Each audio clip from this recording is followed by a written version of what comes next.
백대전 성도 여러분, 안녕하십니까? 5월 16일 안식일 예배를 다같이 기도로 시작하도록 하겠습니다. 다같이 머리 숙여 기도하도록 하겠습니다. 하나님의 귀한 은혜가 또 한 주일도 우리를 여기까지 인도하신 하나님의 그 크신 은혜가 오늘 이 예배를 통하여 하나님을 발견하고 우리의 삶 속에 깨달음이 있으며 또 우리 삶 속에 믿음이 회복되는 놀라운 경험의 시작이 되도록 아버지 축복하여 주시옵소서. 머리 숙여 예배하며 참여하는 모든 당신의 백성들을 기억하여 주시고 그들 가운데 임재하여 주시옵기를 예수 그리스도 이름으로 간절히 기도하옵나이다. 아멘. 한 주일 동안 잘 지내셨습니까? 네, 오늘은 마지막 시대를 위한 약속 땡땡땡 바로 늦은 비 성령이라는 제목으로 함께 은혜를 나누겠습니다. 오늘 세 번째 시대의 징조를 분별하는 지의 세 번째 시간입니다. 우리 다 집에 계시고 또 교회에 계시지 않지만 우리 한번 입을 다 맞춰서 한번 읽어볼까요? 요엘서 2장 23절입니다. 잘 보이시죠? 시온의 자녀들아, 시작. 시온의 자녀들아, 너희는 너희 하나님 여호와로 말미암아 기뻐하며 즐거워할지어다. 그가 너희를 위하여 비를 내리되 이른 비를 너희에게 적당하게 주시리니 이른 비와 늦은 비가 예전 같을 것이라. 오늘 본문 말씀 요엘서 2장 23절 말씀입니다. 2018년에 미국 사람들한테 물어봤습니다. 무엇이 두려운가? 여기 탑10이 소개되어 있습니다. 무엇이 두렵습니까? 가장 많은 것은 뭐냐면 참 의외입니다. 제일 많은 것은 74%로 뭐냐면 이 정부 관리들, 여기 corruption이라고 했죠. 그 관리들의 부패, 그게 가장 두렵다. 이렇게 표현을 했고요. 미국 사람들의 생각입니다. 그 다음에 여기 중간쯤 61, 62, 62, 61, 57, 57 이렇게 쭉 있는데 여기 중간에 보면 요거 있습니다. 57%. 요거 까만 거 보이시죠? 여기 네 번째 까만 거. 하나, 둘, 셋, 넷, 다섯 번째. 여기 보시면 People I love becoming serious. 그러니까 내가 아주 그 심각한 질병에 걸리기를 바라는 사람들이라고 돼 있어요. 재밌죠? 이런 사람 나는 두렵고 무섭다. 그런 거요. 내가 죽기를 바라는 사람 이라고 또 56%는 돼 있네요. 또 재밌는 건 그 외에 보면 여기 공해, 에어 폴루션도 있고요. 그 다음에 마시는 물에 대한 폴루션도 61% 있고요. 이 폴루션에 대한 걱정이 많습니다. 여기 두 번째 62%도 공해, 여기는 그러니까 그 바다나 강이나 호수에 대한 공해, 오염, 여기도 물에 대한 오염, 여기는 공기 오염.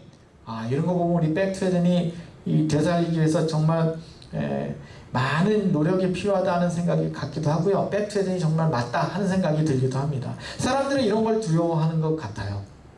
그런데 진짜 사람들이 두려워하는 게 뭘까요? 끝입니다. 특별히 가지고 있는 것이 많은 분들, 쌓아놓고 있는 것이 많은 분들. 성경에도 그런 얘기가 있죠. 여기 한 핵 과학자가 운명의 날 시계를 지구 종말 전 2분 전으로 앞당겼어요. 이게 아마 2019년에 이게 결정적인 계기는 최근에 코로나 때문에 복잡하지만 코로나 이전에 북한에서 계속 핵을 쏘아대면서 이게 시간이 조금 더 당겨졌다 이런 또 설이 있습니다. 그래서 사람들이 도하는 건 진짜 무서워하는 건 지구 종말 아닌가 생각이 듭니다. 그런데 조금 더 실질적으로 말씀드리면 제가 2주 전에 말씀드렸죠. 진짜 사람들이 두려워하고 무서워하는 건 뭐냐면 불확실성이에요. 내일 어떻게 될지 모른다는 거죠. 근데 안다고 두려움이 없는 건 아니지만 사람들은 대부분 불확실한 것에 대한 두려움을 가지고 있다는 것이죠. 그래서 한국 분들은 조금 옛날 습관이 있어서 저금을 하시는 분들이 있지만 미국 사람들은 대부분 저금을 많이 하지 않습니다. 돈을 세이브하는 일을 하지 않기 때문에 이런 코로나 사태로 인해서 3개월, 4개월 연장이 되면 굉장히 어려움에 처하는 분들이 한국보다는 더 미국이 더 많을 거라고 그렇게 생각하는 분들이 많습니다. 그런 우스갯소리도 있지 않습니까? 3개월만 실업자가 되면 3개월에서 6개월만 실업자 되면 다 미국 사람들 노숙자 된다. 뭐 이런 속담도 있을 정도가 아닙니까? 그래서 이 불확실함, 깜깜한 거죠. 앞이 안 보이는 깜깜함. 이것을 사람들이 무서워하고 두려워하는 것입니다. 그런데 오늘 이 요엘서의 배경을 보면 앞일을 정말 생각지도 아니하고 앞일은 생각지도 아니하고 자신의 삶의 만족에 취해서 사는 사람들을 향한 경고의 기별인 거죠. 앞일이 어떻게 펼쳐질지도 모르고 말이죠. 자, 요엘서의 배경은 이렇습니다. 첫 번째, 이 요엘은요, 하나님은 여호와는 하나님이시다라는 이름을 가지고 있습니다. 대부분 이 선지자들의 이름은요, 그들이 전하는 어떤 기별을 그 이름에다 담는 경우가 많습니다. 그래서 요엘서는 뭘 보여주고 있느냐? 요엘서의 기별의 가장 중요한 내용 중에 하나가 바로 여호와가 하나님이시다. 왜 이런 얘기를 할까요? 자, 이 시대의 배경을 보면 좀 알 수 있습니다. 대상은 남방 유다고요. 기록 연대는 남방 유다의 제8대 왕, 7살 때 그 왕이 됐던 요아스라는 왕이죠. 근데 그가 처음에는 참 순진했지만 나중에 점점 타락을 해가지고 제일 밑에 내용에 보시면 우상 숭배에 대한 경고. 다시 말하면 너무나 많은 우상 숭배가 이 요아스 시대에 행해지고 있었다는 거죠. 그래서 하나님을 하나님으로 알지 않았어요. 그래서 요엘은 자신의 이름을 들어서 뭐라고 얘기하냐면 여호와가 하나님이다. 야, 그 우상이 하나님이 아니고 그 금송아지가 하나님이 아니고 여호와가 하나님이다. 이런 얘기를 이 요엘서는 하고 있는 것입니다.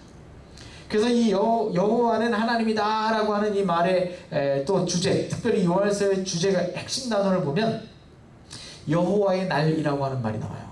그 어느 성경보다 여호와의 날이라는 말이 많이 나오고 중요하게 나오죠. 특별히 오늘 본문으로 여기는 이 2장에 보면 성령에 관한 얘기가 나옵니다. 그래서 핵심 내용을 세 가지로 보면 우상 숭배에 대한 경고, 성령의 약속, 심판과 회복 이렇게 되어 있습니다. 자, 이걸 장별로 요엘서라고 하는 책을 장별로 조금 요약을 해보면 이렇습니다. 1장은 여호와의 날에 대한 경고. 이게 무슨 얘기냐? 너희들 이렇게 우상 숭배 계속하면 이렇게 세상에 젖어서 계속 이 흘러가는 대로 살면 여호와의 날을 부식간에 맞이하게 될 거야. 그 전에 이런 재앙도 있을 거고 이런 재앙도 있을 거고, 특별히 요엘서는 메뚜기 재앙 뭐 이런 얘기가 나옵니다. 뭐 제가 언젠가 또 언급하겠지만 저 아프리카에서 메뚜기가 좀 쭉 중국 쪽으로 오고 있죠. 그런 무시무시한 메뚜기 재앙에 관한 얘기가 요엘서에 등장합니다. 2장은 오늘 본문에 있는 2장은 중요한 내용이 뭐냐면 성령 강림에 대한 약속입니다. 그러나 그 재앙을 다 받을 것이 아니라는 거죠. 그 여호와의 날에 다 패망하고 멸망하고 끝날 것이 아니라는 거죠.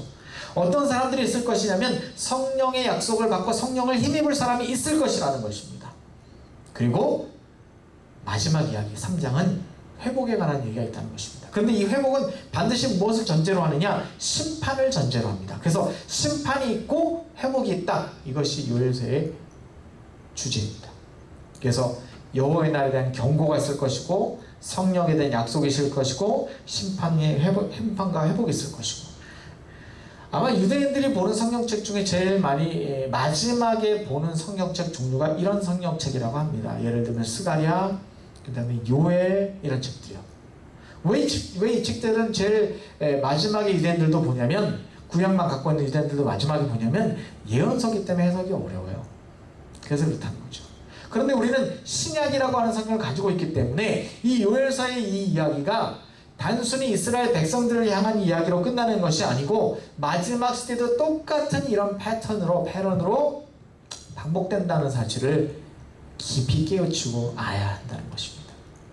자, 오늘 본문 성경에 보면 이른비와 늦은비가 나옵니다. 사실 이게 영어로 보면 autumn and autumn, 가을이죠. 그 다음에 spring, 봄이죠. rain. 그래서 가을비, 봄비로 되어 있습니다만 번역을 하기를 이른비와 늦은비로 했습니다. 자, 이거 왜 이렇게 했을까요? 여러분, 이스라엘의 그 지역은 여러분 우리가 흔히 보는 캘리포니아 동쪽 지역이라고 보시면 됩니다.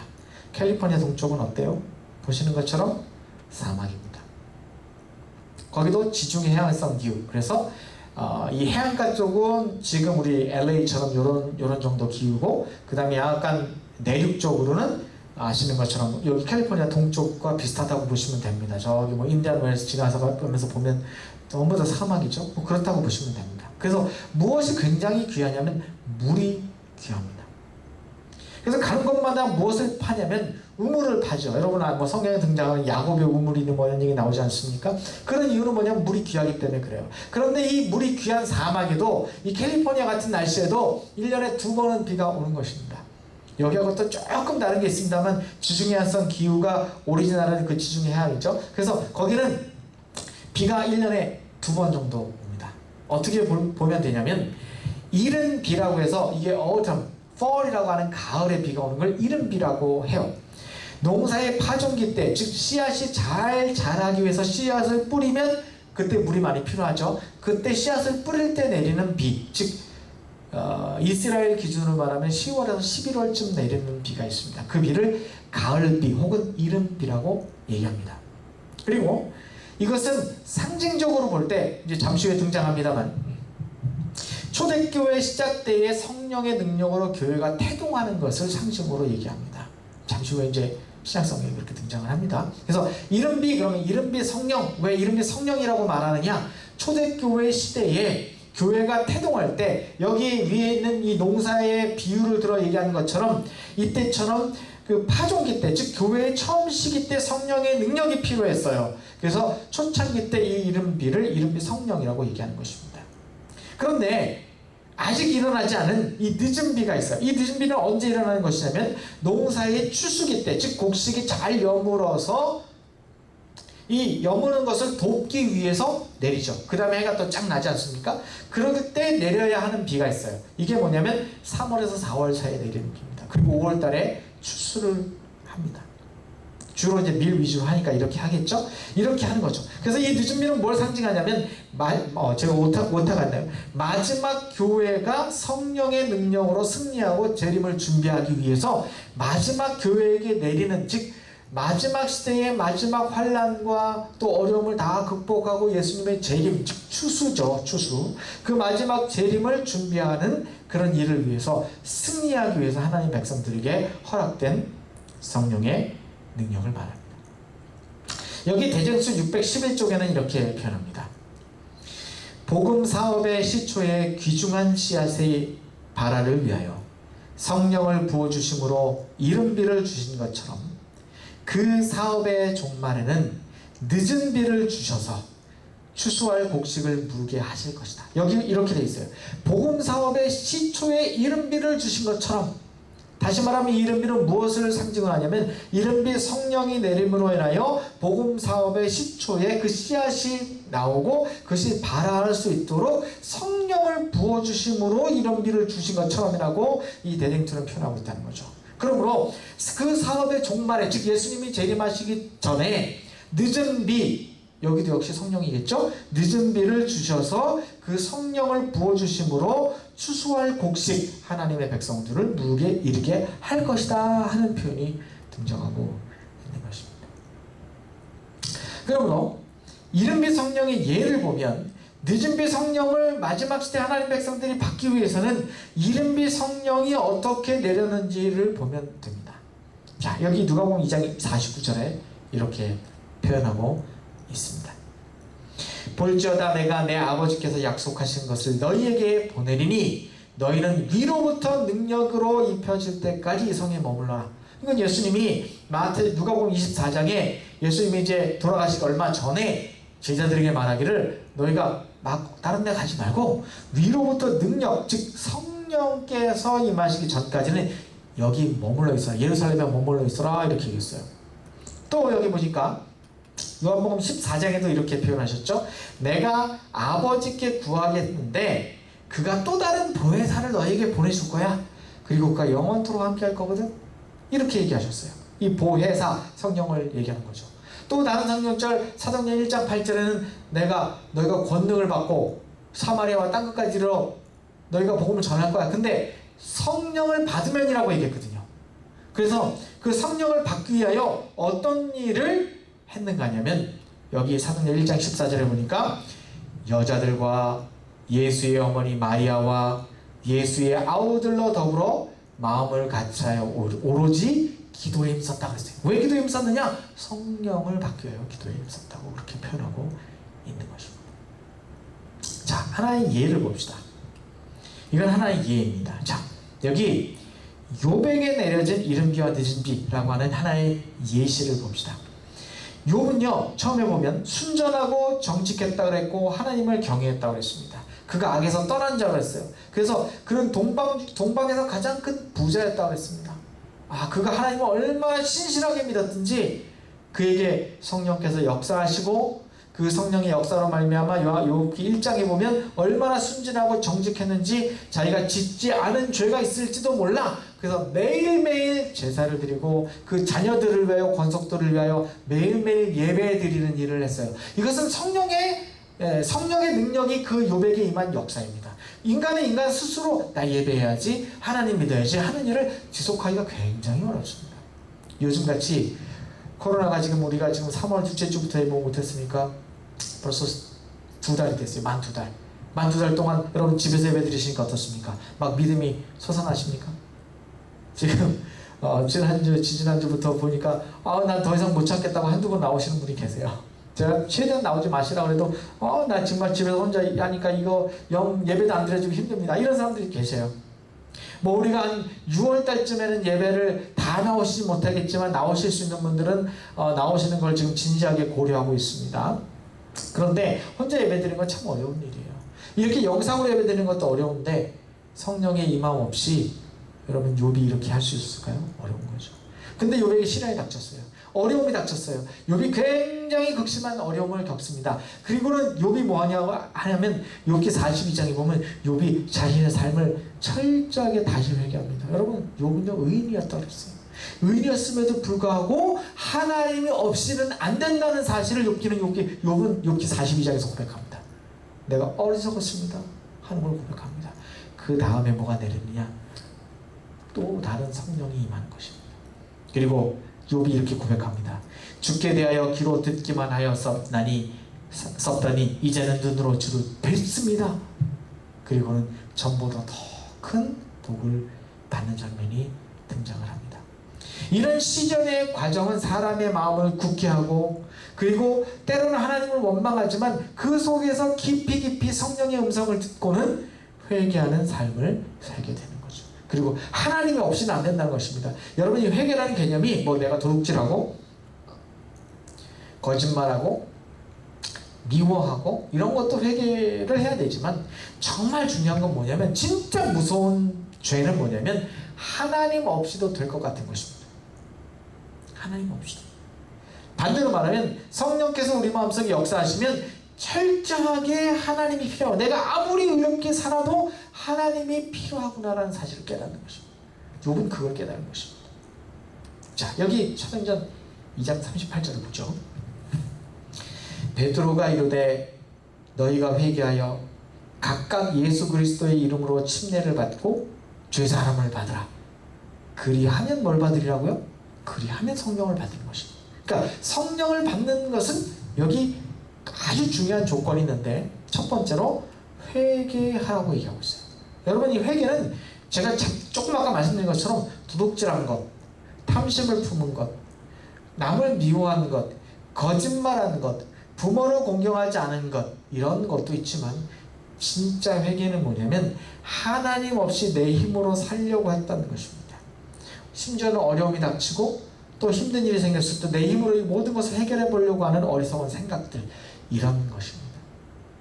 그래서 결국 회개는 진짜 마지막에는 언제 이루어지냐면 내가 하나님 없이는 아무 존재도 아니구나. 하나님이 정말 위대한 존재시구나. 하나님이라는 분이 나를 위해 꼭 필요한 존재시구나 하는 것을 깨닫는 것, 그게 진짜 회개입니다.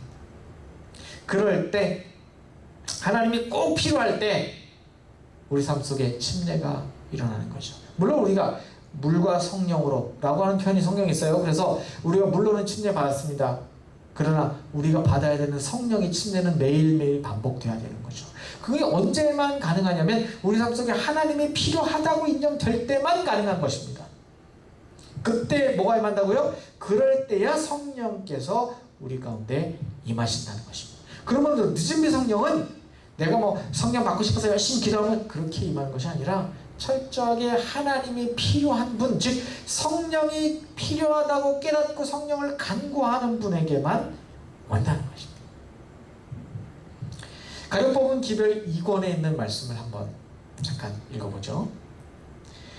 늦은 비에 소나기에 젖을 때 모든 인간의 발명품들과 인간적인 기구들이 때때로 쓸어버림을 당하게 될 것이며, 잘 보세요.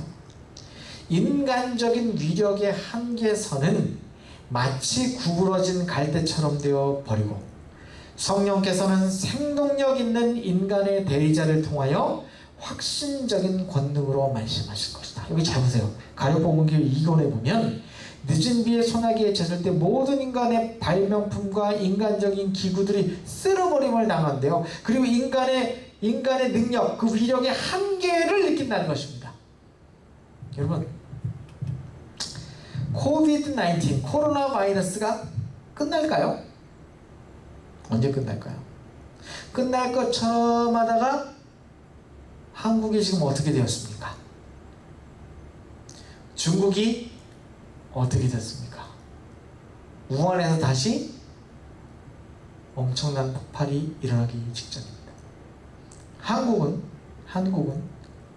한 사람 때문에 계속해서 이것이 번져가고, 제가 아마 토요일날, 안식일날 이걸 보는 시점에서는 더 많아지겠지만, 제가 지금 이걸 녹화하고 있는 이 시점에서는 아마 140명이 넘었어요. 한 명으로 해서 말이죠. 자, 회복될 수 있을까요? 싱가포르 어떻습니까? 코로나 바이러스를 종식을 선언하는 것은 굉장히 조심스러운 일이라는 것이죠. 자, 그래서 이제 학자들 사이에서 어떤 일이 지금 이야기되고 있냐면, 코로나 바이러스는 끝나지 않는다. 올 겨울에 코로나 바이러스가 독감 시즌에 겹쳐서 다시 나오게 되면 그때는 정말 치명적이다. 예를 들면 지금은 기저질환을 갖고 있는 당뇨병이라든지 고혈압이라든지 심장병이라든지 폐질환이라든지 간염이 심각하다든지 이런 사람들에게 오면 그 사람들이 많이 돌아가셨어요. 그리고 이제 65세 이상, 60세 이상 분들이 많이 돌아가셨죠. 그런데 가을에 독감 시즌과 겹치면 그때는 기저질환이 있는 분들뿐 아니라 그렇지 않은 분들에게까지도 치명적일 수 있다는 연구 결과가 나오고 있어요. 자, 5월 15일 금요일, 어제죠. 금요일에는 WHO에서 뭐라고 했냐면, 코로나 바이러스를 팬데믹이라고 얘기하지 않고 엔데믹이라고 얘기하고 있어요. 여러분, 엔데믹이 무슨 말이에요? 엔데믹은 유행병인데, 전염병인데 멈추지 않는다는 것입니다.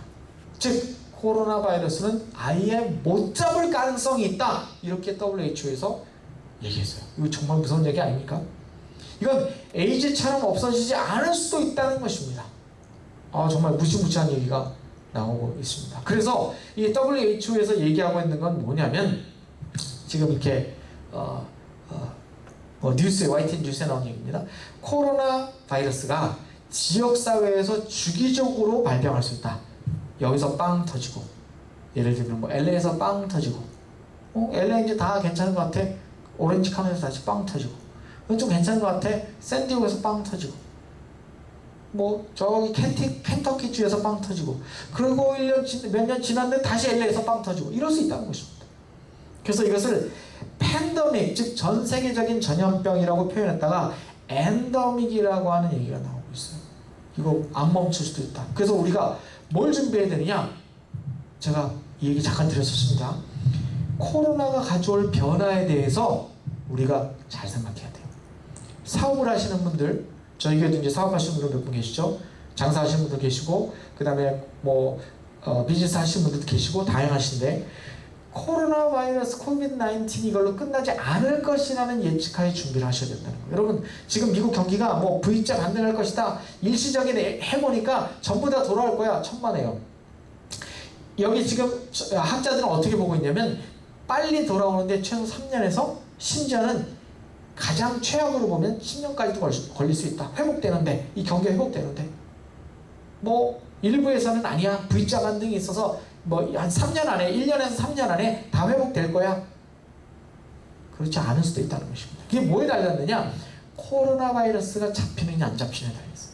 심지어는 백신이 개발될 거라는 얘기도 있지만 백신이 개발 안 될 거라는 얘기도 있고, 백신이 개발된다 그래도 100% 효과를 보지 못하기 때문에 엔더믹, 에이즈나 뭐 이런 병처럼 말이죠.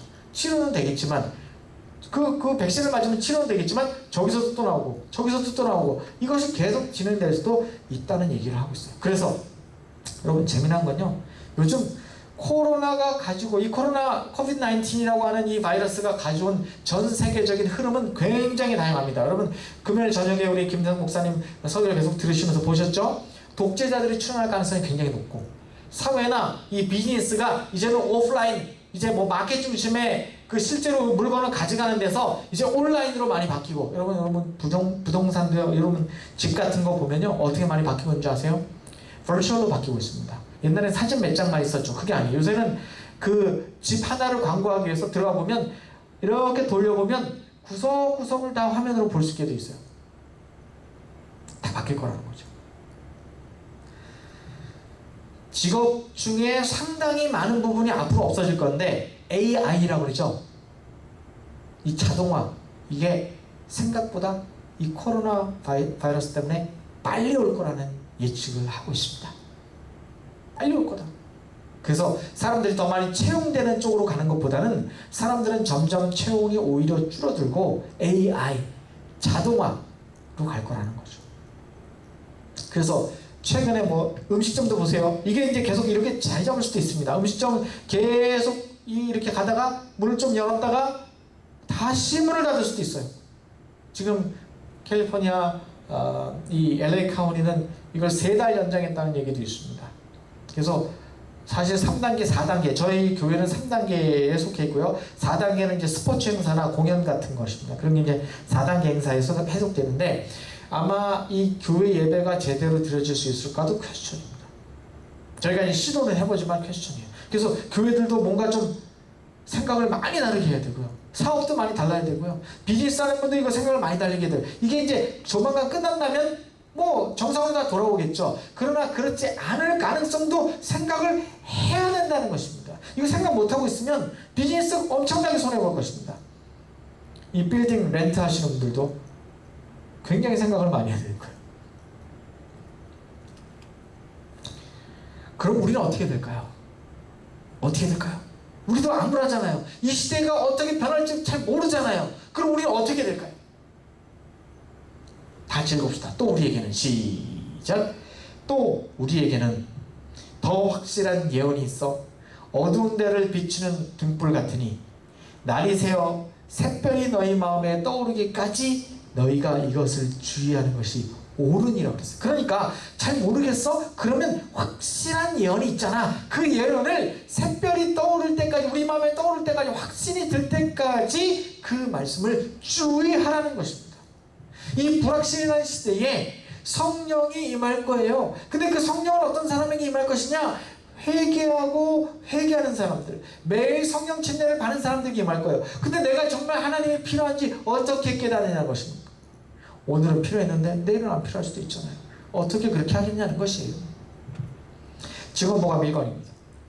모든 시험을 당하고 견디었으며 어떤 대가라도 지불하고 시험을 승리한 자들은 참된 증인의 권면에 유의한 자들이며 늦은 비 성령을 받게 될 것이요 그리하여 변화를 받기 적합하다 그랬어요. 그러니까 우리가 변화하고 회개하려면 먼저 뭐 해야 되냐? 즉 늦은 비 성령을 받으려면, 여러분 저 토굴에 들어가서 기도만 하면 될까요?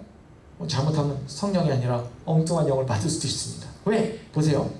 참된 증인의 권면에 유의한 자들이라고 되어 있다고요. 그러므로 하나님의 말씀을 잘 깊이 연구해서 알아야 한다는 것입니다. 그것을 잘 알아야 해요. 그래서 알고 또 깨달아야 하는 것입니다. 그래야 뭐가 가능하냐? 변화가 일어나고, 우리 삶 속에 변화가 일어나고 확신이 들고, 그리고 그런 사람들에게 하나님, 내가 확신이 드는데요, 하나님 나에게 정말 필요합니다. 그때 성령이 임한다는 것입니다. 저는 5월달 안에 이 시대의 징조를 분별하는 지혜라고 하는 이 이야기를 이제 5번 안에 다 마치고요.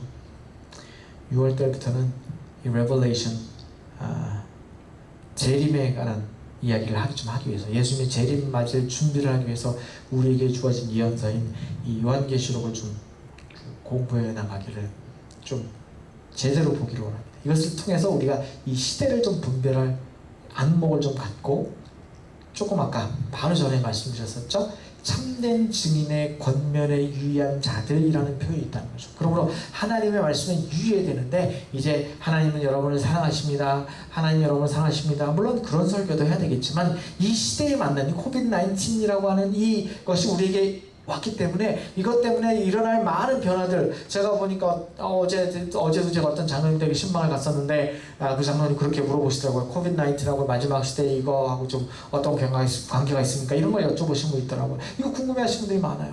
그래서 많은 분들이 이런 얘기를 하겠지만, 이제 우리 교회도 이것이 마지막 시대에 오는 우리에게는 어떤 의미가 있을까 하는 것을 요한계시를 통해서 올해 안에 파트 A를 좀 준비해보고, 그 다음에 또 일반적인 설교하고, 내년에 또 요한계시록 파트 B를 해서 빨리 이 안식일날, 제가 안식일날 오전에 좀 이걸 하겠습니다. 이렇게 해서 우리가 하나님께서 우리에게 주신 말씀들을 잘 연구하고 공부해서 이것을 잘 이해하고 확신 있는 사람들에게 우리 삶 속에 변화가 일어나고, 그런 사람들에게 늦은비 성령이 임할 것이라는, 아무것도 모르는 사람들에게 내리지 않는 것입니다 하는 그 말씀이 우리 안에 속히 이루어지게 되기를 간절히 바라는 것입니다. 그럼 마지막으로 한번 이런 생각을 다시 해보고 말씀을 마치죠. 칼이 있습니다. 자, 이 칼은 선합니까 악합니까? 선하지도 악하지도 않습니다. 만약에 이 칼이 선한 사람에게 주어지면 선하게 쓰여질 것이고요, 악한 사람에게 주어지면 악한 사람에게 악하게 쓰여질 것입니다. 여러분 또 생각해 봅시다. 사랑은 변합니까? 안 변합니까? 사랑이 변합니까? 어떤 분이 사랑이 변한대요. 여러분, 사랑이 변하는 게 아니라 사람이 변하는 것입니다. 사람이 변하니까 사랑이 변하는 것처럼 보이는 것입니다. 사랑이라고 하는 것은 추상명사이기 때문에 절대적인 것입니다. 변하지 않아요. 왜? 하나님은 사랑이시거든요. 하나님의 사랑을 갖고 있는 게 아니라 하나님 자체가 사랑이신데 어떻게 변합니까? 그러니까 사랑이 변하는 게 아니라 사랑을 갖고 있는 그 사람이 변하는 거예요. 사람이 변하니까 사랑을 함부로 하는 거죠. 여러분, 늦은비 성령은 그와 같습니다. 준비되지 않은 사람에게 늦은비 성령이 내리지 않습니다. 그러면 우리가 무엇을 준비해야 됩니까? 오늘 하나님의 말씀을 깊이 연구해야 됩니다. 그 어느 때보다도 하나님의 말씀을 깊이 연구해야 될 시즌이 된 것입니다. 우리가 이 안식 예배뿐 아니라, 사실 이런 코로나 바이러스가 아니라면 더 주중이라도 모여서 더 하나님의 말씀을 깊이 연구해야 돼요. 그리고 또 기도해야 됩니다. 이런 역사들이 없이는 우리 삶 속에 늦은 성령이 임하지 않을 거예요.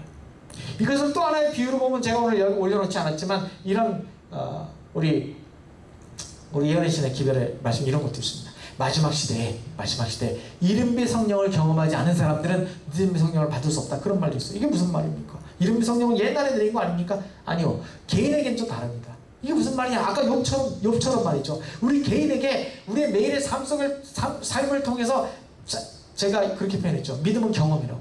믿음이 어떻게 생긴다고요? 매일 기도하고 우리의 말씀대로 행해서 그 삶이 쌓여서 진짜 믿음이 생긴다는 거예요. 그 믿음. 그래서 다시 말하면 늦은비 성령이란 마지막 이 어마어마한 능력은 말이죠, 준비되지 않은 사람에게 안 내려요. 즉 이른비 성령, 매일매일의 삶 속에 하나님의 성령을 경험하고 하나님의 성령이 인도하신 대로 살아가던 사람에게 마지막 능력의 폭포수처럼 내리는 그 하나님의 능력, 그 능력이신 늦은비 성령, 그 성령의 능력이 우리에게 임할 거라는 것입니다. 오늘 우리는 이제 이것들을 준비해야 될 시간에 살고 있음을 기억하시고, 다시 한번 이 안식일 코비드-19에서 마음이 불안하시고 두려우시고 또 무언가를 준비해야 될까 하는 분들에게 기도하는 마음으로, 하나님의 말씀을 연구해야 되겠구나, 하나님의 말씀을 더 깊이 그 어느 때보다 봐야 되겠구나 하는 결심이 서시는 저와 여러분 되시기를 간절히 바라며 말씀을 마치겠습니다. 다음 주에는 내니 두려워하지 말라 하는 제목으로 여러분과 은혜 말씀을 나누겠습니다. 다 같이 머리 숙여 기도하겠습니다. 하나님의 귀한 은혜가 오늘 우리에게 임하셨사오니 여기 결심하고, 오늘도 이름의 성령을 간구하는 당신의 귀한 백성들에게 우리에게 내릴 그 지진비의 성령도 허락하셔서 능력을 바라보고 두려움을 넘어 하나님을 만나는 놀라운 역사들이 임할 수 있도록 우리 마음속에 역사하시고 회개의 영을 부어주시며 한 주일 동안 승리하게 하여 주셨기를 예수 그리스도 이름으로 간절히 축원하옵나이다. 아멘. 광고의 말씀은 지난주와 비슷합니다. 참조해 보시고요. 오늘 하나만 더 추가를 해서 말씀드리겠습니다. 안식일날 교회에 나오신 분이 몇 분 정도는 계십니다. 그런데 저희가 이제 이대로 계속 있을 수가 없어서 조금 더 상황은 제가 다음 주에 더 정확하게 말씀드리겠지만 6월달 정도부터는 나오실 수 있는 분들, 이렇게 뭐 연세가 많이 드셨거나 또 차가 없어서 교통편이 없어서 버스 타고 나오실 분들은 정말 조심하셔야 돼서 안 나오시는 게 더 좋으시고요.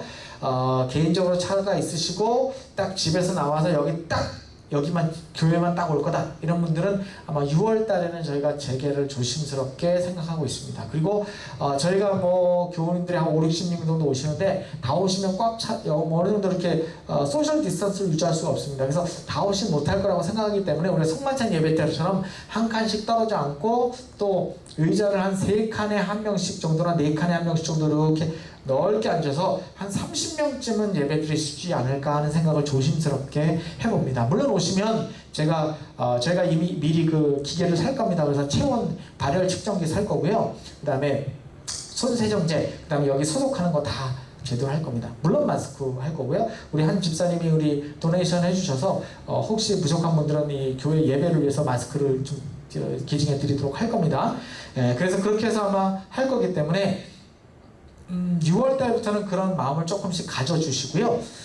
다음 주 안식일부터는 제가 이렇게 녹화 드린 것으로 하지 않고 다음 주 안식일하고 그 다음 주 안식일 2주는 시범적으로 그 실시간으로 예배를 드리겠습니다. 오늘까지는 녹화한 것으로 제가 드렸고요. 다음 주 안식일부터는 실시간, 즉 토요일날 안식일날 오전에 예배를 드리면서 그것을 저희가 촬영을 하면서 동시에 집에 계신 분들은 동시에 예배 드릴 수 있도록 그렇게 한번 준비를 해보겠습니다. 이게 쉬운 과정은 아니라서 2주 동안 좀 프랙티스를 해보고 연습을 해보고 6월달부터는 여기에 나와서 예배를 드리시든 못 드리시든 무조건 토요일날, 저는 무조건 토요일날 와서 생중계로 그렇게 이제 더 이상 녹화가 아닌 그렇게 예배하는 것으로 예배를 좀 드려보도록 하겠습니다. 기도하는 마음으로 준비해 주시고요. 특별히 이 일에 협력하시고 또 예배 드리실 분들은, 같이 예배 참여하실 분들은 그렇게 준비해 주시기 바랍니다. 한 주도 하나님의 은혜 안에 강건하고 건강한 한 주가 되시길 바라고요.